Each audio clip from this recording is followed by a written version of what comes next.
Hello दोस्तों, नमस्कार, प्रणाम। आप लोग कैसे हैं? आशा उम्मीद हो आप लोग अच्छे हैं, मस्त होंगे, सुरस्त होंगे।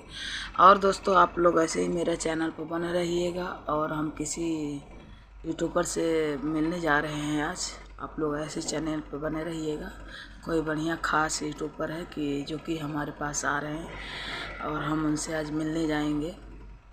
और आप लोग सुबह सुबह देख रहे हैं क्या नाश्ता कर रहे हैं, आप लोग के दिखाते हैं।